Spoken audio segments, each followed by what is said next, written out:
Oh, I see. I see. You put Lance the Dragon. Oh man, he looks great. Yeah, Wing Lady colorized him. It looks like. Yeah, it was beautiful. Yeah. Oh, it's gorgeous. Did Lance the Dragon get a DUI overnight? That feels culturally relevant.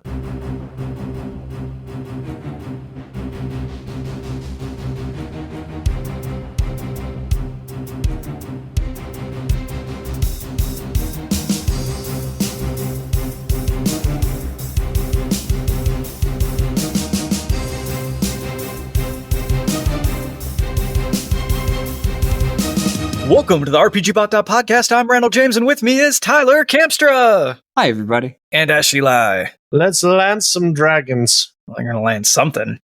All right, folks. So this is the second part of our two-part series reviewing Dragonlance Shadow of the Dragon Queen, which is a campaign that Tyler and a few of our friends just survived. We went through the whole cast last time just to refresh folks on who we got playing with us. It's a large group of folks. We acknowledged last time it's maybe too many.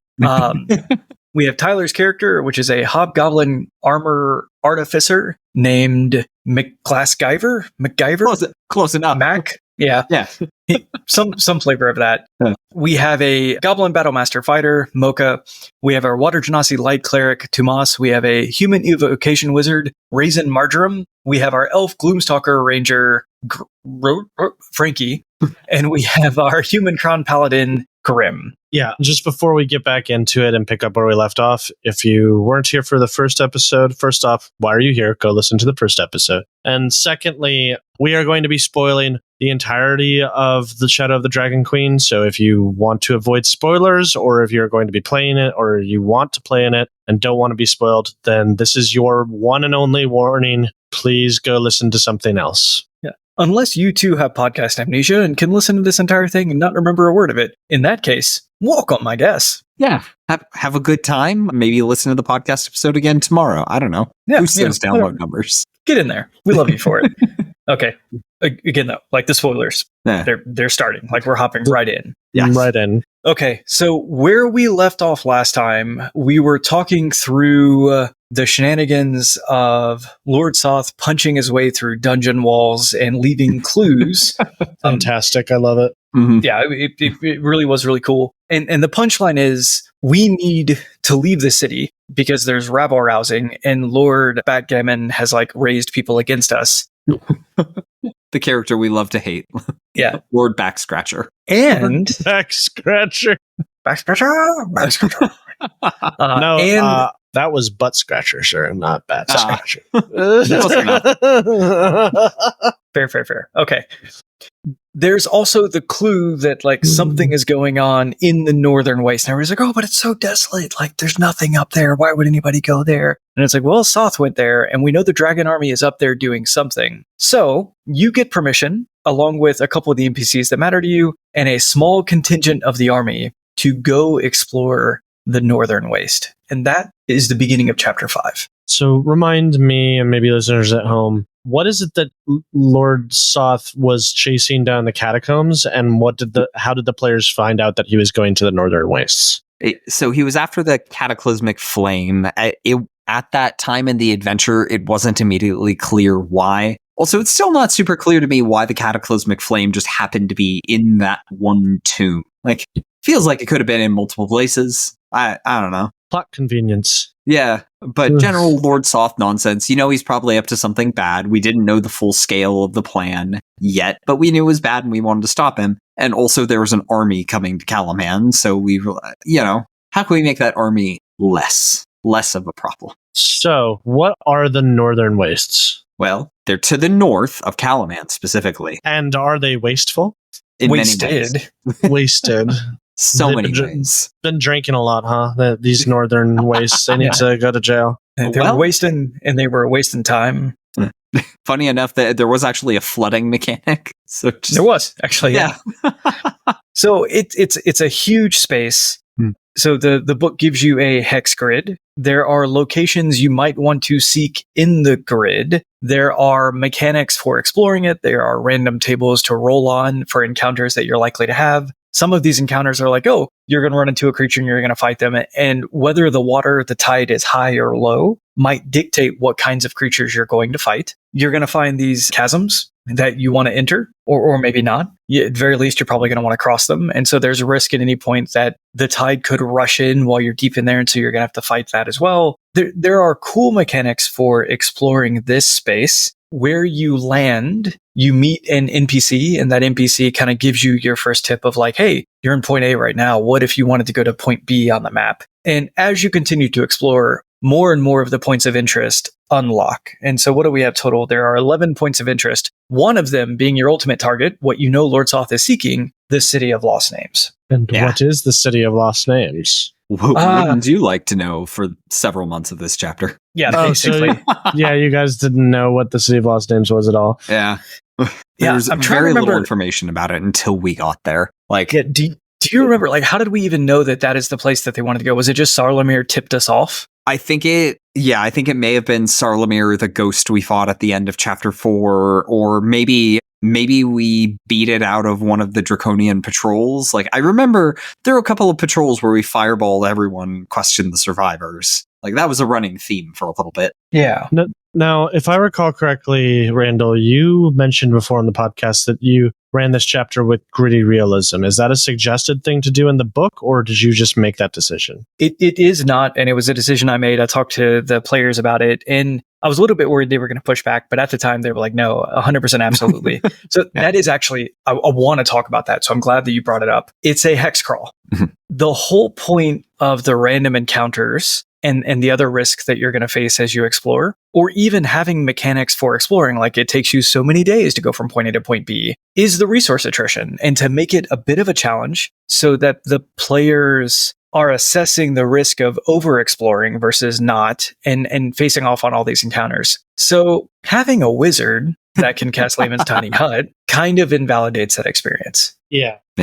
On top of that, having two characters with multiple fireballs in their pocket also invalidates that experience. We were in this cycle of I'd roll for the random encounter. Whatever they were going to fight would pop out. They would blast it with fireballs. They'd go a couple cycles more, and then they'd be like, well, by the mechanics, we have spent 2 days exploring. I'm sleepy anyway. Let's sleep and get all our fireballs back, and let's do it again. Yep. Like every single combat was basically nobody rush in until we get 1 or 2 fireballs off. Now, melee folks, martial folks, just go in there and wrap this up. Pretty much. Boring. Yeah. I mean, Tyler, you experienced it. Like, what was your takeaway? What were you hoping for with me running the game? Or Yeah, it gave me 3rd edition flashbacks where it was like, oh yeah, the casters have this. The rest of us are going to go take a nap until the fireballs are all done. Then we'll go kill the 1 or 2 things that somehow passed us safe. It became tedious almost immediately. People joke. Let's see. People who don't like character optimization, like one of the arguments that they use is like, oh yeah, character optimizers always like think about character optimization in like a White Room scenario where there's no terrain and there's nothing interesting going on. It's like, well, we are in the Northern Wastes. Unless we specifically asked for a piece of terrain to be there, the terrain was functionally a flat white surface with no detail. All of the enemies were clustered together, so obviously fireball.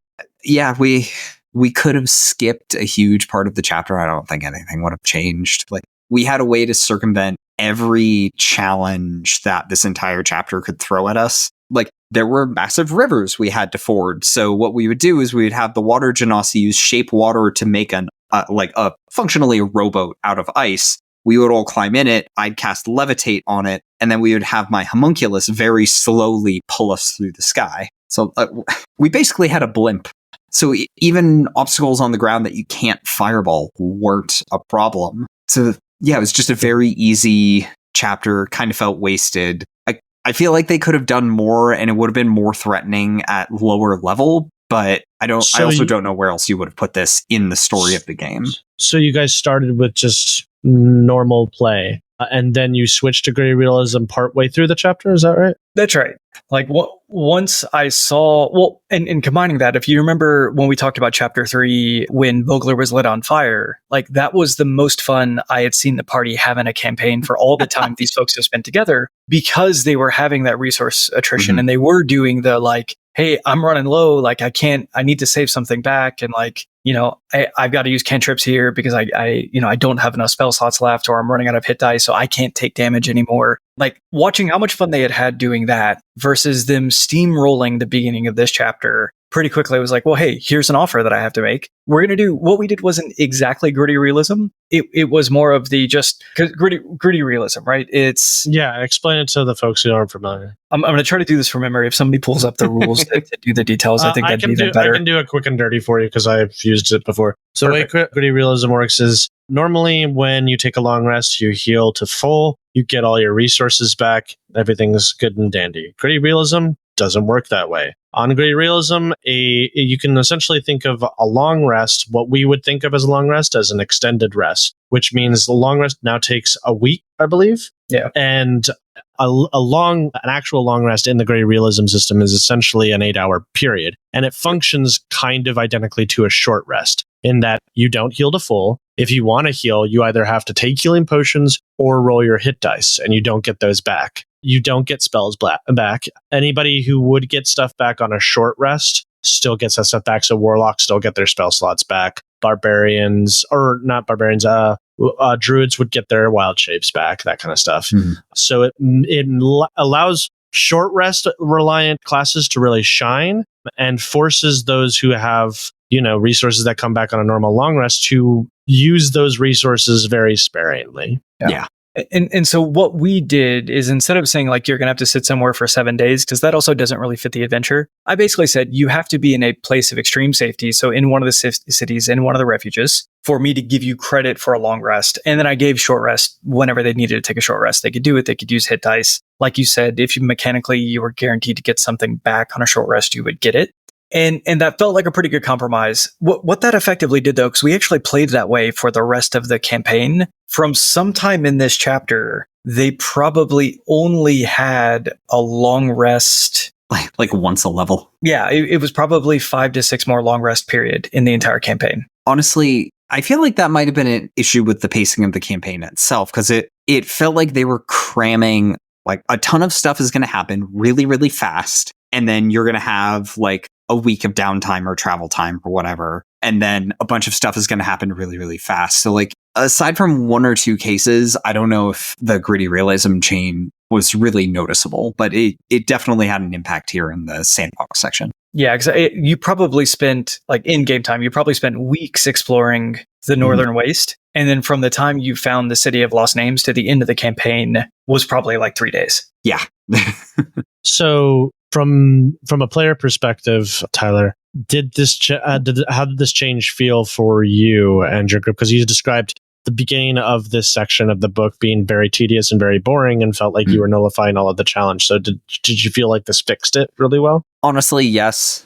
Like there were still a few things that we negated pretty handily just with our usual shenanigans. Sure. But the resource strain on spell slots was definitely a serious thing, because we couldn't use fireballs if we ran into a random encounter, because we knew we were going to have to go fight something nasty at some of the points of interest. Like, we go into like a collapsed tower and find some like crazy draconian bosses that had names and superpowers and stuff. So, you needed the fireballs for those. So it did limit our options. It changed how we approached things. We looked for safety more. So I think gritty realism really did. It did a lot to improve this section of the game. So I strongly recommend it. Did you guys also track like rations or anything like that, or no? No, I'm pretty sure we could create food and water, so it wasn't an issue. Of course. Yeah. Oh, I had an alchemist jug, so if we were hungry, mayonnaise and beer. Ew. Sometimes mixed together. But if it comes to it, right? Calories are death. What are you going to do?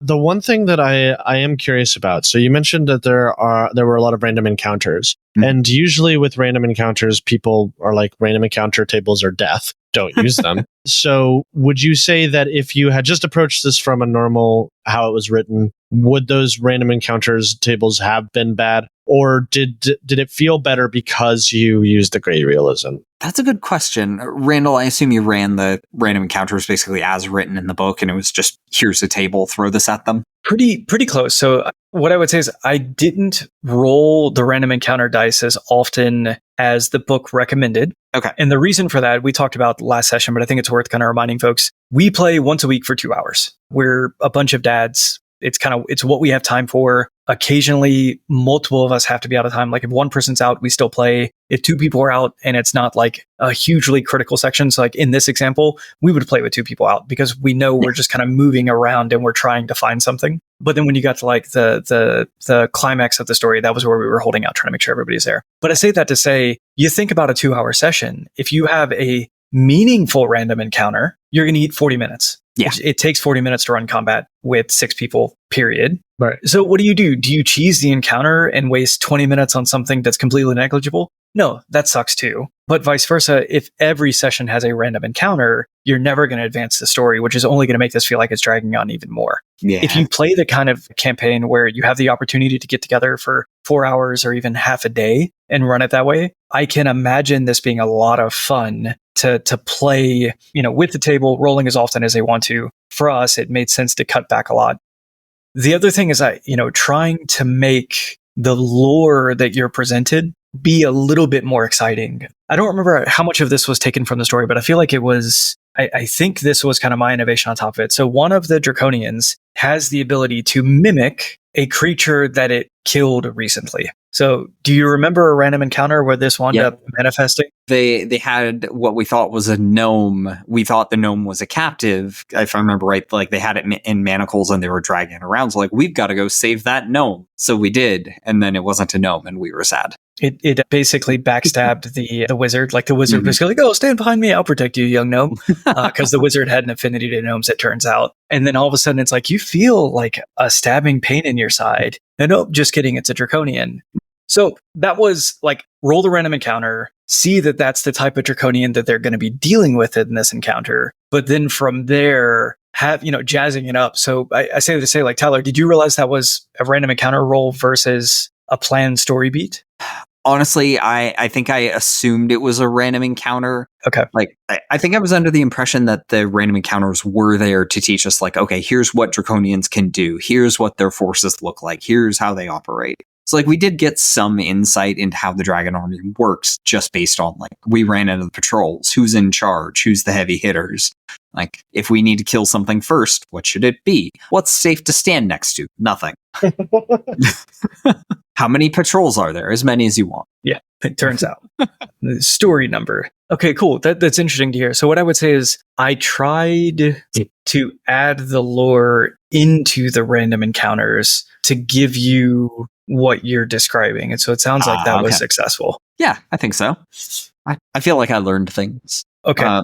Was that not in the book? Like it was just, here's these things, fight them? Well, it's like if you look at the stat blocks for the monsters, it's there. Okay. But not necessarily a suggestion for like, how do you do anything interesting with this directly? Yeah. All right. I don't want to hit all of the points. I kind of want to jump to the City of Lost Names. I don't want to tell the whole story how we got there because there's a lot of things. But there is one encounter that I do want to talk about because it was awesome. I almost got, we had 2 people out, so we would have figured out how to handle it. I almost got my TPK.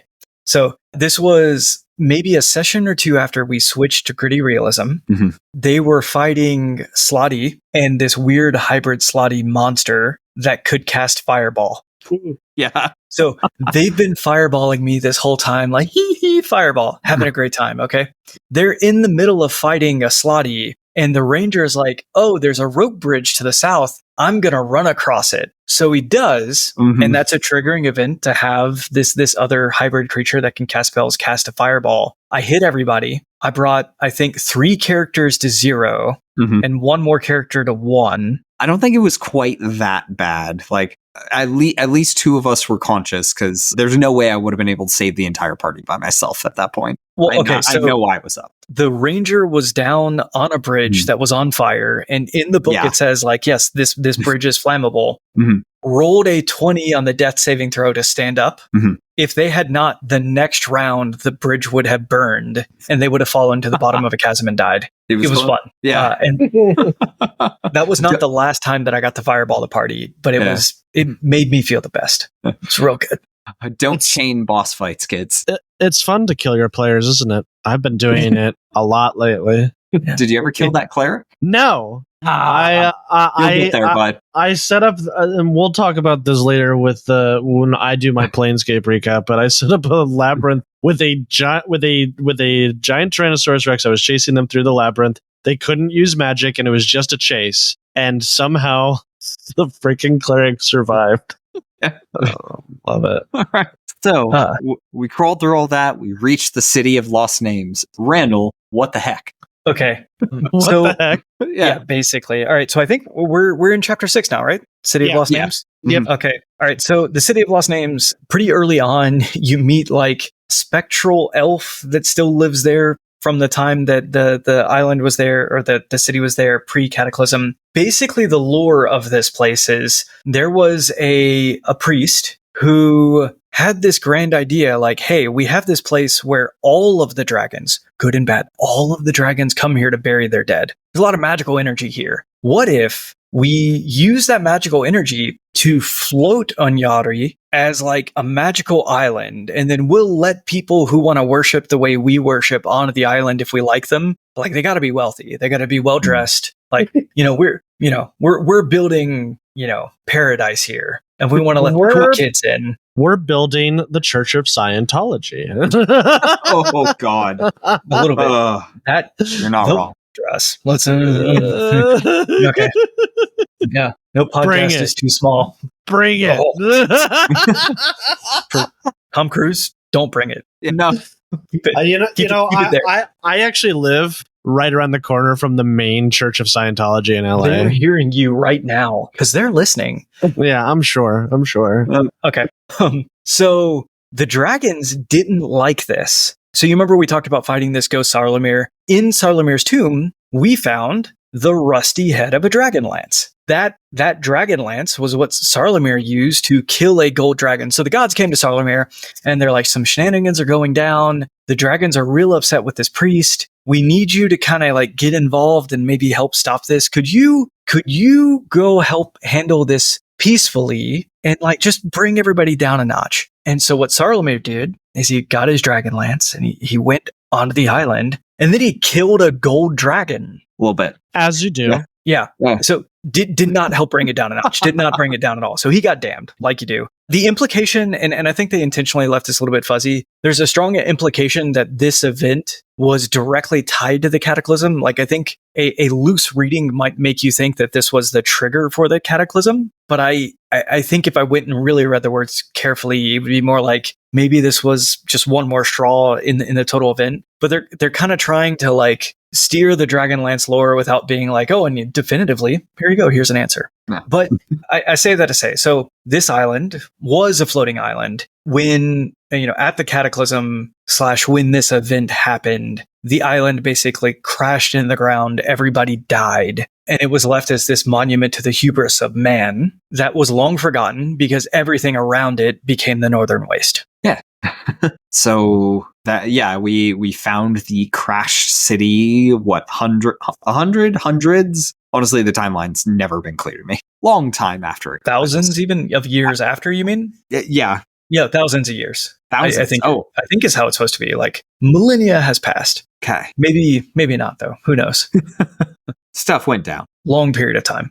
And so yeah, the dragon army, of course, got there first though. So the party finds it, but the party finds it occupied. So they have to sneak in. If you remember, I mentioned that we brought our own small army. Yeah. So the small army kind of comes in and is, the way it's written in the book is it's meant to be like if you make a distraction, we'll sneak in. And of course, our party was special and clever and had a way of doing it that didn't involve that. So they did. And that was great. It was just disguises. Like we just picked over the bodies of all the soldiers and patrols and random encounters that we killed. Took the uniforms and put them on. That was the entire plan. If it works, it works. Yeah. Didn't need to complicate it. And so in the island, now imagined like they're looking for something and you don't know what they're looking for, but you're in occupied territory. And so now in a much smaller scale, you have to explore this city without getting caught, without getting captured, and figure out what you need to accomplish. The book sets it up as you need to go to the military office. You need to confront the big baddie of the office, who's like a captain in the guard, to get the password to get into the tower that you want to go to. And so you should guide your players to go through that sequence. And along the way, one of the places that you go to, talked about that rusty Dragonlance head. Mm-hmm. You're going to actually, Tyler. Okay, this was special. Yeah, you tell it. Okay, so we got the map, and Randall just let us look at the map after we found some high ground, scoped out the city, noted landmarks. One of the places we found was a Temple of Paladine, and we thought, okay, that seems like a good place to hole up when resting. So we're gonna go check that out. Probably make that home base. So we go there. There's a really angry treant basically in the gardens around it. And then there's an angry genie in the water around it because it was at the bottom of a pool, basically. It had flooded. Yeah. So we dealt with them. We go inside. There wasn't a whole lot in there, but there was an altar. And on a whim, our paladin's like, oh yeah, I pull out the Dragonlance and I set it on the thing. I don't know if there was supposed to be a puzzle or some clues we were supposed to investigate. Purely, he just did the thing and it worked. I was amazed that he did it because it was completely unprompted. I think I was supposed to ask to get you to make a check and maybe on a religion check, you'd be like, oh yeah, this is maybe a good idea. But yeah, that player just immediately was like, obviously this is the thing that I'm going to do. And then I start reading from the, no, it was fantastic because I'm at you do something on a whim, expecting me as a DM to improv a response to reward you for doing something cool. The most rewarding thing that I can do is that's the trap card. Let me read directly from the book what happens now. And yeah, I think everybody loved that. The other thing that was cool is if anybody had died on the island, you were just supposed to get true resurrection. Here's your dude back. None of us had died. So yeah, so the head of the Dragonlance turns into an actual Dragonlance, and the paladin is like, okay, I'm dropping my sword, dropping my shield. This is mine now. I am leaning into this. Yeah. Awesome. Plus and he never touched another weapon. Yeah, literally. Plus 3 weapon. And if you're using it to fight a dragon, an additional 3d6 damage. Wow. Yeah. The sad irony is from here on out, I think they may have fought 2 dragons. Yeah. Weirdly, draconians, not dragons. Monstrosities. Yeah. And then they fought a bunch of death dragons. Undead. Yeah. I actually gave them credit for the death dragons because I was like, this is lame. Come on. Yeah. Yes. Not that the party needed it, but come on, let's have fun here. Okay, so Anyari, you have to get that password we talked about from the captain. So what the party did, and I had a problem with this. If you tell me plausibly what you're going to do, I might give you a little bit of a narrative reason why A is better than B, or just call out here's what you see with option A versus option B. But I'm not going to tell you, well, the module wants you to do it this way, because that's lame. Yeah. The module wanted them to go get the password, go talk to the guard who's guarding the tower they want to get into, and give them the password. And their thought was, nah, I have no reason to go into that building. Let's just go talk to the people. Yeah, plan was to fast talk the guards. And they had a plausible story for how they were going to get up there. I had no reason to deny it to them. So they get all the way up there. They do the distraction. They do the fast talking. I think they just didn't quite hit it on the rolls. And finally, they just get the look, you need the passphrase to get in. Is there going to be a problem here? No, sir. And everybody flees back. They go. They get it. They get back in. They climb to the top. Hang on. Brief interlude. The one trap I had to disarm in this entire adventure, the one trap is just in the pantry of a kitchen in the command building here. There's a chest. I get shot with lightning. I feel sad. And I processed my emotions by convincing the chef that was feeding all of the soldiers that powdered glass was in fact a rare hobgoblin delicacy, and it should be added to all of their meals. So to the folks in the chat who asked last time, Tyler, did you feed anyone powdered glass? Yes, I did. Very successfully. The entire dragon army. I committed a war crime. Okay. You did. My memory of this, because it was a hobgoblin chef, you didn't say feed them the powdered glass. You said this is a bag of special herbs from home. Yeah. You know the one. Yeah. I'm proud of myself for that one. It was good. Honestly, I think the chef was just too afraid to admit. It's hobgoblins don't use seasoning. What are you talking about? Oh yeah, sure. Yeah, I'm a chef. I know what you're talking about. Looks like diamonds. Whatever. Yeah. So the culmination of this, and again, things got off the rails. The culmination of this is we got the password. We got through we killed the guy who had the password, stole a bunch of documents, like we knew what the Dragon Army's plans were, kept those, and then went up to the tower that needed the password, and we're on our merry way. Yeah. Okay. And actually, that wound up being cool later. So this was clever, and I loved it a lot. There's documents on a desk, and I am the book expects them. It's like if they spend a certain amount of time and they roll well, they will learn these things. Give them this information. I say to the party, expecting them to take the time to try to read them immediately. And I think Tyler was the one who did it. It's like, nope, bag of holding, documents go in the thing. We'll figure it out later. Let's go. And that wound up coming in handy later. But no, so they climb the tower. They get to the top of the tower. They fight the baddie. That was a lot of fun. The tower is now in free fall. It's being controlled by a helm, like what you would expect in Spelljammer, except for it isn't a Spelljammer. We're not going to space. Yeah. You want to go to space today? Didn't they explicitly say something in the text about Spelljammer helms? I remember asking you about that. You said it's a helm, and my immediate thought was, oh, I didn't expect this adventure to go to space. What's up? Yeah, it isn't a Spelljammer helm. It is I will actually just find it. It's a flying citadel helm or something. Yeah, exactly. Something like that. It's a terrestrial spaceship. The RC Cola of Spelljammer. Yeah, not nearly as cool. Okay. So it's not quite the same thing, but close enough. Yeah, you don't have enough time to attune to it. The city's going to crash. You have to get off. And there's all of these different mechanisms that you could use to get off the island. And I'm super excited to run this the way that kind of the same fervor that we did when Vogler was burning down. I'm going to drive it really hard. There's some cool mechanics or random encounters of things that you'll see. So there's good storytelling that you can tell that feels like spur of the moment of roll for initiative. You're about to have combat. And then all of a sudden a boulder falls on top of the thing that you're fighting and you're no longer in combat. You need to run again. Those kinds of things are there. And so I'm excited about this storytelling. The book has set me up well to create excitement and to really thrill the players. And the players had the idea, what if we just cast Rope Trick and climb into the portal and then let's just see how this goes from there. Incredible. Don't you love it when players unknowingly deprive themselves of an epic moment? Yeah. We assumed running out of the tower was going to be dangerous and exciting. We're like, nah, that feels dangerous and too exciting. We're just going to... what their characters would have done. Yeah. Hey, it worked. So that's... all right. Yeah. What did you actually wind up doing? Did you feather fall to get from there? Okay. We waited for Rope Trick to expire and then feather fall to the ground. Yeah. Or I'm actually thinking you might have done something with your wagon trick too. Oh, maybe.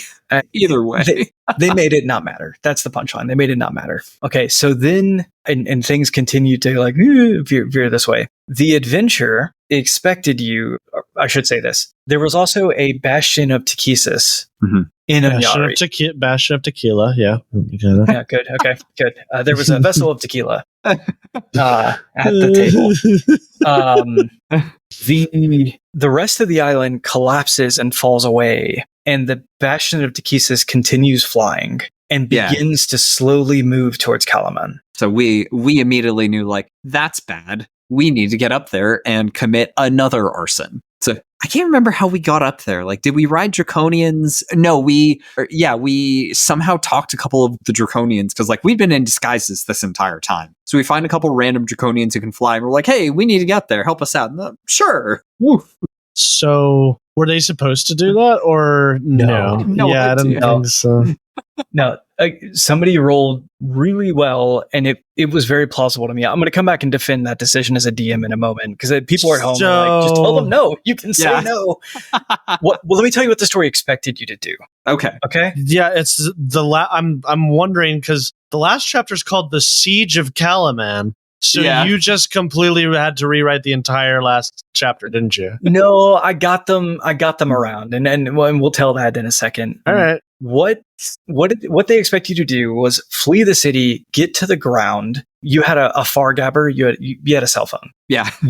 you called your army and you were like, let's reconnoiter near the ship. There's a cove nearby. Get the ship to come up and we'll get on the ships and we'll race back to Kalaman because we need to beat this island back to Kalaman and get Kalaman prepared to know that this floating citadel is coming towards them. So you flee the cities, it's crumbling around you, you're on the ground, and you look up and you're like, oh no, part of the city is floating. Let's get home and let's save everybody. And what these jokers did was instead directly get on the island. And I'm offering like, here's an off ramp where we could go and we could do what the book wants to do, but I'm not going to shove it down their throats. Like we're going to. He told us like if we don't get to the ship within like 2-3 days, which was like we would have to do a forced march over land to get there in time. The ship had to leave without us to beat the flying citadel. So we're like, we could definitely ride back with them, and that's probably a good idea. But we were so confident that arson would be the solution to our problems again. So arson on a citadel. Yeah, why not? Look, Okay. do you know how many Catholic cathedrals have burned down in the past couple decades? Do you know how many castles have burned down in the last couple of decades? I don't. It's 0. Well, That's all right, that's fair. It's not famously flammable. I mean, it wasn't like a fortress. It was a temple. I don't know what it was made of. I think it was a bastion, actually. Oh, Bastion means fortress, just so you're right. aware. Okay. fine. So they're in disguise. They roll real well, and they're like, hey, I need help. Like everybody's organizing up there because half the army was like rushing onto it to continue going south, and they got a lift up there. So there was a lot of backstory you were meant to get from other NPCs and kind of piece together that I basically was just like, okay, well, as soon as you get up there, there's some sergeant up there, yelling orders like, do this, do this. So they basically spent like 2 days in an encampment, in a tent, pretending to be members of the dragon army, where I completely, I had to make all this up from whole cloth. People were looking for them. So like at one point they overheard outside their tent that it's like, we're looking for like a goblin, a couple humans, and a water genasi. So Tyler, go ahead. We like shove the water genasi with a bucket of water into the bag of holding, and somebody else cast disguise. Okay, here's my question. Maybe I'm just stupid or this isn't obvious. Why did nobody have questions for the guy that's carrying an obvious Dragonlance with him? Isn't that, the thing that kills the thing that we're supposed to be fighting for? Yeah. Nobody had any questions for that guy? Good question.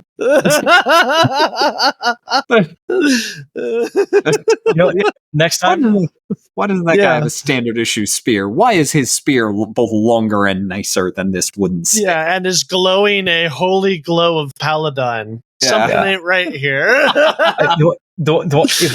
It wasn't actually a Dragonlance. It was a dragon pike. I thought it was a Dragonlance. Like it says in the book, it's a Dragonlance, doesn't it? Let me double check.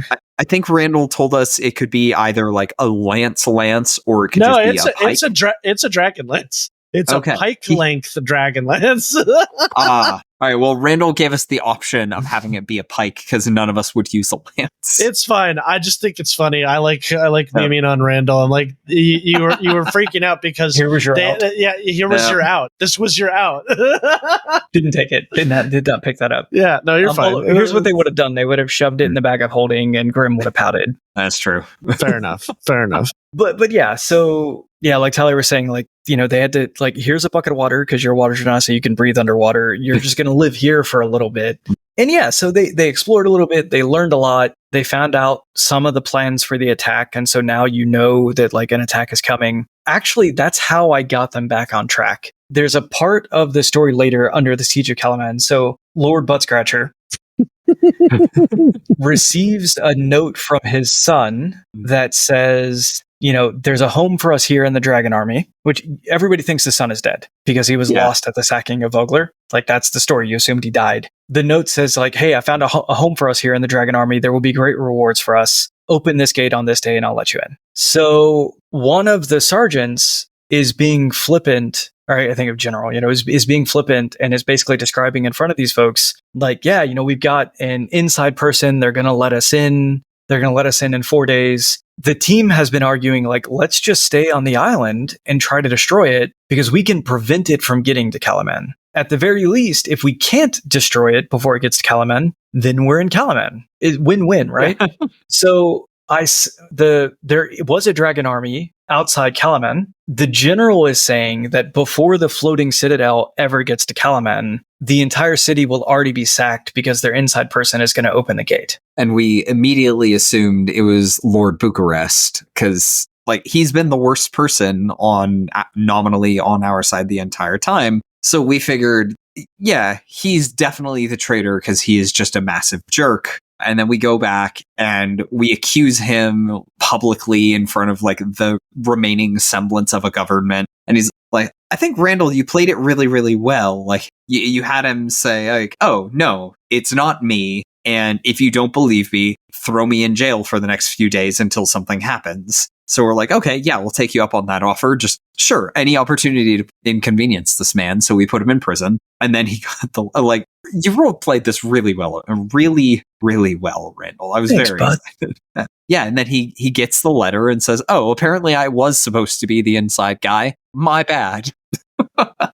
But he lets the party help him foil it and trap it. So the book does have him betray Kalaman, betray Vogler, because they had spent the entire time hating this person so much. Wait, you didn't tell us that. He was actually going to do it? Oh, yeah, absolutely. I was right. I knew it. Yeah, I was up to no good. Exactly. Like that's he tries to do it. So because the party suspected this guy of being a jerk the entire time, it wouldn't have been much of a very good twist when he ends up betraying people. I see what you did there. Makes so subverted expectations. Yeah. The obvious bad guy was actually a good guy all along. So. He was an okay guy. No, he was still a terrible person. He just wasn't going to betray Vogler and Kalaman. His son, on the other hand, absolutely is a dirtbag. Yeah. I argue, though, that you did your players a disservice. There's nothing more cathartic than being justified that the guy that you hated for petty reasons the entire campaign, turns out there's a very good reason to hate him.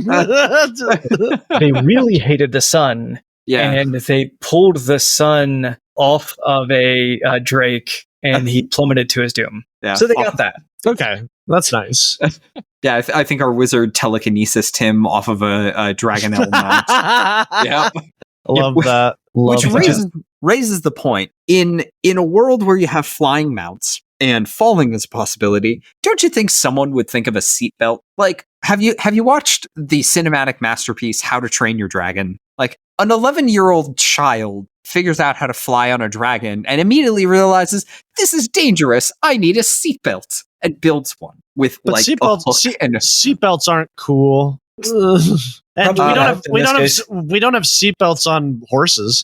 Well, you can't fall hundreds of feet to your death off of a horse usually. You can still fall off a horse to your death. That's true. You can but still it's not do hundreds that. Of feet. Okay. I think the problem with the seatbelt on a horse is horses sometimes roll over, in which case you absolutely want to get out of the way. Yeah. Yeah. But yeah, there was so Tyler, I did maybe cheat the group a little bit here. There was a mechanic where like if anybody fell off their Dragonel, their Dragonel was meant to swoop down and go get them. And I think it was meant to spend a whole turn, and there was maybe some roll to make sure that it happened successfully. Okay. You were rolling through that combat so quickly that it was one of those, like when you actually pulled him off, it was basically, it's like, okay, but he's just going to die in the next turn anyway. Yeah. Sometimes it's okay to give your players a rule of cool. So exactly. That was my thought. It's like, that's awesome. He's plummeting to his death. Let's do it. I think the answer to your question, Tyler, is it's like the introduction cinematic in Baldur's Gate 3, where like if Yankee falls off of his dragon, the dragon comes up and picks him up. So yeah. If your dragon's smart, which most dragons are, you don't need a seatbelt. That's fair. All right, fine. Okay, so they, we skipped how they got back to town. Basically, they para-jumped off the island to a friendly refuge, and then they got some Dragonels to bring them, like rush them back to town, kind of push as hard as possible to beat them back to town. They get a couple days of shenanigans in town, for instance, throwing the dude in jail, getting the letter, foiling the plot. And as soon as they foil the plot, and at this point, I think this is when they got their last long rest of the campaign, shortly before this. I'm pretty sure.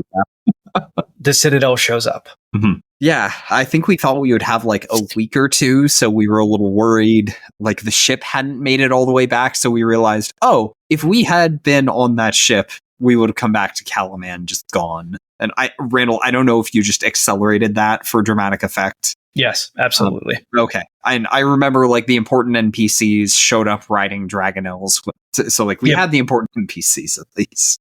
Yeah, they got a ride. It was great.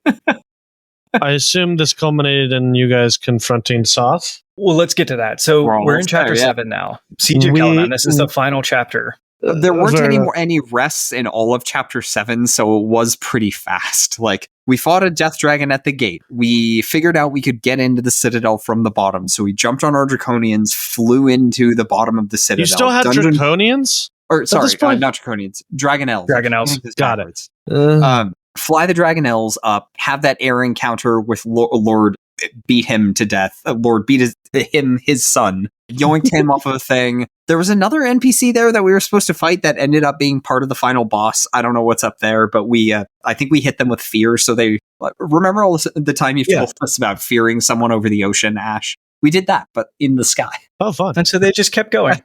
So Dragonels up to the citadel, into the bottom tunnels. We dungeon crawl our way up. Like there's a temple to the god of undeath down there, and there's some shenanigans. We met the final Kender of the campaign. She was a vampire. Of all of the Kender we encountered in the campaign, she was the most helpful. She had plot information. She triggered encounters by running into the room before we were ready.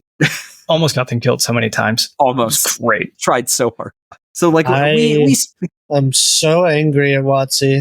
Kender are great. I will die on this hill. I think this was the only significant Kender NPC written into the entire campaign. Yeah. I'm not kidding. Like, that's not an exaggeration. Yeah, it was the only one with truly important plot information. Like, there were a couple other ones that you could get information from them. It was like, real quick, her backstory. She snuck into the Bastion of Takesis to loot it, was captured by a vampire who turned her into a vampire, and then bricked her up behind a wall because she was too annoying. So apparently the Watsy writers feel the same way about Kender that we did. Hey, but that's actually kind of funny. I mean, it's why I love it. It's why I love Kender. They're a little impish. They're comedy fuel. Just let them be funny. Yeah, it was great. I released my inner Kender. Okay, so we did that. Justice for Kenders. There was a lair. There was an altar to Takesis, which turned out to be like a turn the thing puzzle. We did that. Got some magic items. I can't remember what they were. At some point in all of the MacGuffin. That's right. We got a magic mirror that we were supposed to show to Lord Soth because it was going to give him depression flashbacks. Correct. No kidding. That's the game mechanic. I love that. We also found a portable hole and immediately realized, we found the portable hole before we knew about the mirror. So our plan was immediately, we'll get to Lord Soth. He'll probably kill us. So we're just going to portable hole bag of holding. We're just going to send him into the astral plane. We won't have to worry about Soth. And we were so excited about that plan. And honestly, it was kind of a gotcha moment for Randall. We get up to Lord Soth. We get up to the top floor of the Citadel. We sneak around the outer edge because there's some stuff in the middle behind what was apparently a breakable wall. But I came in, I was late to a session. I came in halfway through that description of the breakable wall. So everybody missed it. So we go around, we get up to Lord Soth. He's sitting in a chair. We hit him with the depression mirror, and then my homunculus goes over and high fives the portable hole into the bag of holding. They go to the astral plane together and have a nice vacation, I assume. I don't know. There's a super dramatic effect when Soth disappears, which was supposed to be used for something else, apparently.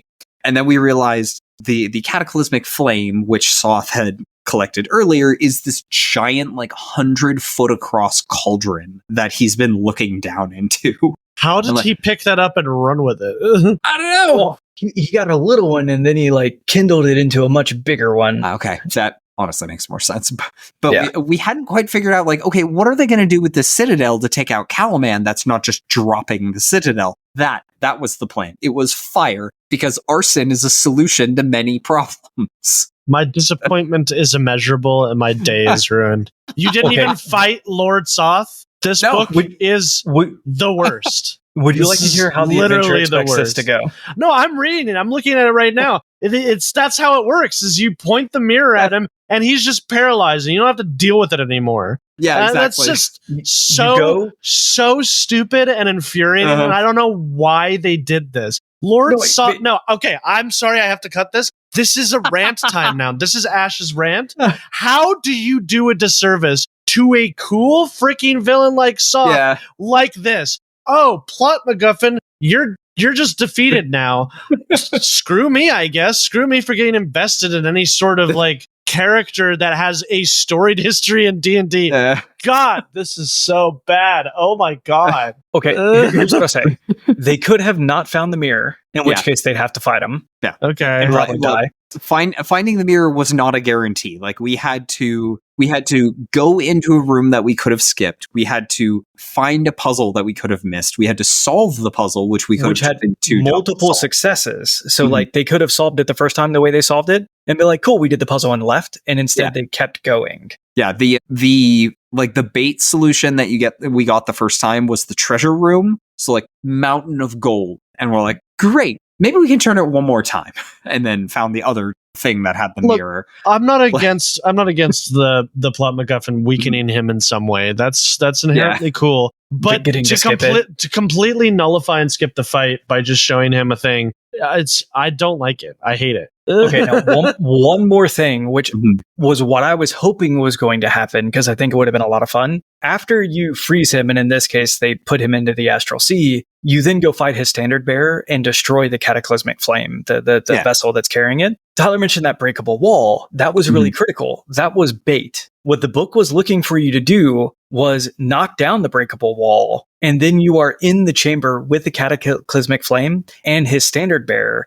and you fight the standard bearer. 3 turns into that combat, Soth shows up. Yeah. So you chain a boss fight if you take too long. So imagine if they try to use the mirror on Soth, there's now somebody else in the room that can try to destroy the mirror, turn the mirror away so it's not facing him anymore, cover the mirror. Now, all of a sudden, it becomes a pretty dynamic fight. And that would have been a lot more fun than than us sheathing the final boss. What they accidentally did was going all the way around, finding him first, which is, to be fair, what the path actually led them on. Yeah. Getting rid of him. And then, But okay, honestly, though, I know you said you read it. I want to tell the folks at home, what the book says to do is like use the mirror on him up top. And he's like, oh, I'm sad now, my heart.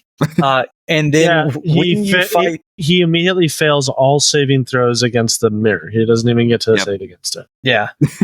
When you fight his standard bearer and everything starts to collapse, you're supposed to have kind of a throwaway line of like, by the way, you see Soth fall into the darkness and he's probably gone forever. You can forget about him now. That's basically what the book says. Boo. So what they did, I thought was so much better. No, I'm not denying that what the real players did was cool. I'm just upset that I get it. They could have used the character better. I have an attachment to Lord Soth, and they done my boy dirty. Yeah. That's all I have to say. Okay. All right. Now, I know we're running a little bit long. I'm going to put a bow on this, but I want to celebrate what happened next. They kill the standard bearer, and they know they need to destroy the cataclysmic flame, and there's all kinds of options for doing it. One of the things they could do, for instance, is they could shove the Dragonlance into it, and that'll destroy it. They can destroy the support structure, and that'll destroy it. Our cleric is like, I have this thing, like I want to use everything that I have available to me, and I have this thing called divine intervention. I'd like to ask my God for help in destroying this cataclysmic flame. So I'm like, okay, cool. If you can tell me who your God is, we'll roll for that. I think he did, didn't he? Yeah, he did. It was a god of wealth. I forget. I think he basically flipped to like, it's like, let me look up the gods of Crin's. Like, I picked that one, the one for wealth. We're going to do that. So he rolled well enough. He was level 11. I think he got like a 18 or 19. 11. Like, was it that close? It's your level on a D100, and he rolled an 11. Nice. That is how I remember it going. Okay. All right. Good. Yeah. Game amnesia. But yeah, so he rolled well enough for him. Like, cool. Yeah, you did it. You did it. So we got the literal Deus Ex Machina. Yeah. Our wizard had a throwaway line at one point when we were in Kalaman, was like, by the way, like I look for the teleportation circle because obviously they have that, and like I write down the code for it. And this was like real world time months ago. Yeah. But we all remembered that was a conversation. So we're here, and he's like, well, before you destroy it, I'm gonna start the teleportation circle ritual. So again, the book gives me these mechanics of like the citadel is gonna collapse. Here's all these things that have to happen. You gotta flee. You're gonna face this. You're going to get out onto the surface and a death dragon is going to confront you. And then you're finally going to get to the actual surface. Like you get off the island as it's falling, you get down to the ground and there's a dragon there waiting for you. And then you finally get the rush to Kalaman. Like that's what the book has. Like that's the end of the adventure is like, you cheese sauce, you fight a standard bear, you fight a death dragon, you fight a real dragon. And then we declare victory. And instead, what they did is like, teleportation circle back to Kalaman. Doesn't teleportation circle take 10 minutes? Yeah, so we waited to do the divine intervention. Then you're dead. I don't understand what the problem is. No, they hadn't destroyed the cataclysmic flame yet. Yeah, we waited to time it until the ritual was about to go off. And then we're like, dear God, smash. Oh, Lord. Yep. Right. Yeah, we I gave it to him. It made sense to me. I'm not going to deny them that. No, he did make us fight that death dragon though, and you're a kinder GM than I am. My tolerance for shenanigans. Yeah. So okay, so we had expected Soth to be the final boss. Like we figured we get out of here, that's it. Victory, pop champagne, things are good. So we had been burning through spell slots. Like, I think I was the only one with a level 3 spell slot left, and I was the artificer, so like, weird. So we teleport back, and then the soldiers are like, oh good, you're back. There's the biggest dragon we've ever seen at the gates. So we went and fought that. If I remember right. What was that Consaldi Fire Eye? That was next. That was next, yeah. So we were, okay, this is the final boss. Nope. So this was the dragon that what's-his-face killed with the Dragonlance to maybe start the cataclysm, and he's back for revenge. And so he's like, hey, I'm here to kill Sarlamir. Where is he? And we're like, oh, dude, we killed Sarlamir. And he's like, oh, that's great. I'll kill you. So we fought him. Oh, so this is the Death Dragon? Yeah. Yes. Got it. So we fight the Death Dragon, and then I don't remember what the bait was to get us out there, but there's a big red dragon and some shenanigans going on. We're like, okay, we're basically out of spell slots. Randall gave us a couple of back, like as a mercy, because we hadn't had a long rest. That's a lot of boss fights back to back. Yes. Yeah. I let everybody roll a d6, and I guaranteed them a minimum of a 3rd level spell slot, and basically said anything above that, you get that spell slot back. Or you could divvy it up. So if you rolled a 6, you could take like 3 2nd level spells, for instance. So it wasn't a long rest. I wasn't going to give them the full thing because they didn't need it. I knew they wouldn't need it. And then the one martial character, like the one full martial, I gave him back his action surge. Yeah. And basically said, that's a gift from Paladin. Get in there and tear things up. So out of whole cloth, the fight with Fire Eyes and the Red Dragon, I created the urgency that like there was a portal and they were trying to bring Takesis through. That's what it was. On this last piece of spire from the Citadel. And so they fought them. I got the knight down to 0 hit points. The paladin, Yeah. They stood him back up, and then he managed with like his last fight, like his last swing of his Dragonlance to kill the dragon. Yeah. It felt very dramatic. Like, didn't he like crit smite on that too? Like, it was great. It was a good end to a campaign. Yeah. The final attack of the entire campaign was a crit with a 3rd level divine smite with the Dragonlance on a dragon. It felt real good. Seems very appropriate. Yeah. So and then we threw the Dragonlance in a hole and it stopped Tiamat from coming through the portal. So, final thoughts about the game? Did it feel good? The pacing was rough. Like, there were definitely places where it's like you're going to have a bunch of hard fights in a row that are meant to feel like boss fights, and there was no resting. Chapter 5, the sandbox section, the pacing there was rough because it was too easy to rest. So like gritty realism through that whole chapter. And then the extra dragon fight at the end felt just kind of tacked on. Like, Randall, was there supposed to be a bait for us to fight that guy, or was it just like we expect that the players got off the the Citadel, and they're right there. I think basically, yeah, like you get off the Citadel, the dragon army is fleeing in some places, fighting in others. Like basically the battle between the dragon army and the people of Kalaman is still ongoing. And this is the thing that you have to do to contribute to that battle. And so it was kind of meant to be like the final thing, but it would have, I think it would have felt a lot better had you basically just gotten back to the surface. Yeah, I think so. Yeah. Otherwise, I think it was a fun adventure. Like, I don't know very much about Dragonlance. I feel like I got to learn a lot of things, and a couple of people in our party were big Dragonlance fans. So they had a great time, recognized all the references, knew all the lore. They were very excited anytime something came up. Like, oh, it's this thing. I'm like, I don't know what that is, but I love the excitement. Yeah, no, I'm looking at Karavarix's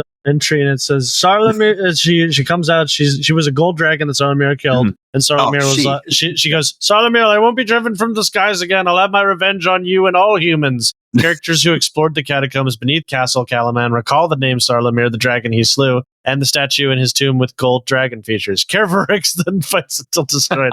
No provocation, just like, I'm going to kill you now. I hate humans. You're here. It does feel kind of tacked on. It's like, where the hell did this dragon come from? Yeah.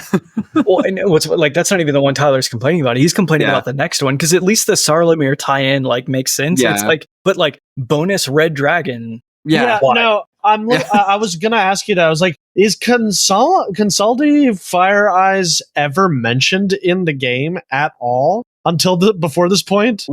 We ran into her. She was wasn't she one of the Draconian riders that we scared off? Dragonel riders, yeah. That. She was the one that you cast fear on. Yep. What would have happened if we had killed her there? I think she either falls and you assume she falls to her doom, or she maybe was supposed to flee once she hit a certain number of hit points, which is always, dubious at best. Yeah, I'm with Tyler. That whole fight, based on how you guys have talked about it and me reading this, the fight with Consaldi feels like it comes out of left field and feels like it's the last boss should have been Soth. I agree. He's drummed up and hyped up to be the final boss. You have multiple encounters with him. Yeah, he should be the final boss. But it's like no. First off, he's really easy. He kind of goes down like a punk. And and then random Death Dragon, and Consaldi Fire Eyes here too. Hey there. I 100% assumed that the final boss was going to be Soth on that Death Dragon, because we had seen him flying around on it a couple of times. We're like, 100%. That would have been that would have been a better ending. Yeah, like him fighting against you guys, fighting him on a Death Dragon. That would have been perfect Dragonlance material. I don't know why they chose to end. That's weird. That's real weird. Yeah, odd decision. And who's ever seen like the culmination of a story with a fan favorite enemy being weakened by the MacGuffin that you spent a large part of the campaign seeking? It's never been done. A completely novel story idea. Yeah. No. I mean, I do agree. I got one more complaint for you, actually. So the Lord Soth tie-in, like the Lord Soth being the enemy, ultimately, like there was the dragon army serving Takesis, trying to conquer Kryn. Mm-hmm. Nothing we did with Soth really slowed that down. Yeah. If I just from hearing it, I think if I were to rewrite the ending to this, I would say that the player should have a final confrontation with Soth with his Death Dragon. Maybe they kill the Death Dragon, he runs back inside, and he's finishing the ritual to summon Takesis, and they have to kill Soth before she comes through the portal, and they can see her coming through the portal as he's fighting them. And I think that would have been a better ending. Yeah. I'm with you. Yes, that sounds awesome. We need to kill Soth before he pours fire on the city. Okay. Yeah. Before he commits arson. And I'm not blaming you. I'm not blaming you, Randall. You were working with what you had.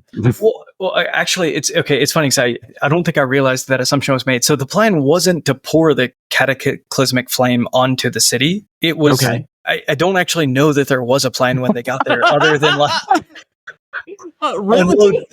I think it was just like unload the army and then we'll go on them. That's so much worse. we just find out that Soth is it was just we've turned out that Soth is just like, I don't know, guys, I'm just making this up as I go along. Yeah. So was the cataclysmic flame just to make the city fly then? Because I thought that's what the helm was for. Well, no, but it needed the flame. The flame like woke up the magic, and then the thing flew. I don't know what you want me to tell you. Okay, no, it was a blimp. It's actually funny. What you're telling I now want to. Okay, I'm pretty sure that I was supposed to imply that if the city made it there, the city would, or if the Citadel made it there, the city would be destroyed. Yeah, I don't think the book ever gave me a like, and here's how they're gonna do it. I think it was just like, I don't know, boom. Okay, gears are turning. DMs, if you're planning on running this, here's how you make this make more sense and be more epic. Soth needs the cataclysmic flame and the bastion, and he needs to bring the bastion over the city of Kalaman, where a large amount of leyline energy or magic that the barrier between worlds is, so that he can destroy Kalaman, sacrifice all its people and drain the energy from there to summon Takesis. That's the plan. And it's beautiful. Yeah, and the players have to stop him before he finishes this ritual. And maybe depending on how long it takes them to kill Soth, a lot of damage could be done to the city. And that's how you do Dragonlance. Yeah, that would have been cooler. Yeah. So it's good. I like that. I like that better. Yeah. But I think the way you ran it was great with what you had. I think the idea of gritty realism was an inspired choice. I think that definitely would have made that's the way that they should have made it run, because it just makes sense when you think about it. I thought it was in the book when you mentioned it first. I was like, yeah, that makes total sense. Yeah. But cool. That was fun. I'm glad you guys had a good time with it. Yeah, we should do this more often. Like, we finish campaigns every 2 years, so it's not like there's gonna be a lot of episodes. But Ash, you've got some wrapping up soon, so I'm actually kind of excited to talk about these. Wrapping up soon. I also run faster than we finish Kingmaker. That's fair. Yeah, I also this campaign runs like 2.5 to 3 hours every week. And I'm also with Planescape, I'm really kind of just going off the book a lot. like I use the book, but the problem that I have with the Planescape book is that there's only a limited amount of gate towns that the players visit, and there's just all this cool stuff on the map that my players wanted to engage with. So I just added a bunch of stuff, and so that is obviously padding the campaign and making it longer. Yeah. And also the other thing the other big complaint that I can tell you that I have of the Planescape game, I still think it's a great campaign, but there's no plane hopping in it. You don't really go to any other dimensions. That's what Planescape is. That's what Planescape is about, though. That's kind of that feels like an oversight. But yeah, we'll talk about that once I'm done with it. I think the players have 2 more gate towns they have to visit, and then we start getting into the end game, mid to end game, I would say. So yeah, cool, good stuff. Yeah. All right, I want to hit on one very last thing real quick. So the Dragonlance Adventure was launched with a tie-in board game called Heroes of Krynn. And the only way to get it was the enormous box set that came with the both the special edition of the adventure and the regular edition of the adventure and the board game. So big, it was $150 for this box. The reviews on the board game were universally bad. Randall and I played it. The setup the first time was just an absolute nightmare. It was horrible to set up. We were very frustrated, but very determined. And then the tutorial adventure is a boring slog. The first actual game that you play in it, actually pretty fun, but you have to get through all of this tedium and frustration to get there. And I'm pretty sure most people didn't last that long. Kind of can't blame them. So remind me that the Heroes of Krynn was advertised as a way to run large scale battles for the campaign, right? Yeah, but the way it's structured is in the book, they're if you were playing the board game side by side with it, stop and play this module of the board game right now. Yeah. Yeah, no. Yeah, I think we talked about this, but I know that mass combat is hard to do in D&D. I think the way that you do it that I've found, because I've run several battles, not intentionally, I've just now run 3 large scale battles in D&D, and the way I did it was through vignettes. But I will say, if you want to run large scale battles, again, just switch to Pathfinder 2. They have troops, and it's great. The troop monsters are amazing in Pathfinder 2, and they solve a lot of the issues with mass combat in D&D. We did a podcast episode about mass combat, didn't we? We did, but I don't think we mentioned troops, and it's wild to me because we did. I didn't know that they were a thing, and they're so good. Like, they're really cool. Like, I had my players control several of the troops, and they all have these different actions. They were against other troops, and they had a blast with it, and it was great. So, yeah, use troops from Pathfinder 2. They're great. I remember nothing ever. Yeah, the last thing I'll say about the board game, we did the one module all the way through. It was fun. I liked it. I would have kept going. I honestly don't know why we didn't do a second or a third, other than the setup time. Even like every time you want to play, it's kind of like setting up Gloomhaven, where it is a lot of fun, but the onus of just getting a game set up, getting the module set up is pretty high. I wish the book would have given more opportunities to basically say, if you played the module and you succeeded on your first try, or you hit this level of success, here's a boon. Because otherwise there was really no impact to the story to simulate the combat that was happening outside the scene. And when they announced the tie-in board game, they said that was going to be one of the things. So either those rewards are in the board game itself and we just didn't find them, or we missed them in the adventure or something. Yeah. I'm now actually kind of curious. Yeah, I mean, generally, like, if I flip through, I'm not seeing, not to say that one or two of them didn't have it, because I didn't read each box because I knew we weren't doing the tie-in, but spot checking a couple of them, there isn't any tie-in that kind of gives you anything other than flavor. Like, oh, man, this is what the troop movement looked like. Yeah, wonderful. All hail the Leisure Illuminati. I'm Ronald James. You'll find me at amateurjack.com and on Twitter and Instagram at JackAmateur. I'm Tyler Campstra. You'll find me on RPGBOT.net. Did I make a joke about lancing dragons last time? I feel like I did. You did, yes. Well, I'm still doing it. Still lancing those dragons. Facebook and Twitter, RPGBOT.net, and most other socials as RPGBot. And I'm Ash Eli. You'll find me on Twitter at Graven Ashes, lancing my dragon, or on YouTube at Ashraven Media. I'll leave Somehow it up to you as to inappropriate, sir. Yeah, I'll leave it up to you as to what that means. If you want me to run a game for you, I would be open to running this game with some tweaks. You can find me on startplaying.games. Link in the description. I'm just letting it dwell. If you've enjoyed the show, please rate and review us on Apple Podcast and rate us on Spotify or your favorite podcast app. It's a quick, free way to support the podcast and helps us to reach new listeners. You'll find links in the show notes. You'll find affiliate links for source books and other materials linked in the show notes, as well as on RPGBOT.net. Following these links helps us to make this show happen every week. If your question should be the question of the week next week, please email podcast@RPGBOT.net or message us on Twitter at RPGBOT.Net. Please also consider supporting us on Patreon, where you can find all kinds of great rewards. At any tier, you'll get early access to RPGBOT.content and polls for future content. At our $3 tiers, you'll enjoy your choice of ad-free access to RPGBOT.net or ad-free podcast episodes and access to live-streamed podcast recordings like this one. At our $5 tiers and above, you'll get all of that, plus access to the RPGBOT.Discord. You'll find us at patreon.com/RPGBot. And folks at home, don't forget, we have the RPGBOT.store. This is a professional podcast, is what it is. Yeah, obviously. Absolute mature professionalism only here. Yeah. Yeah.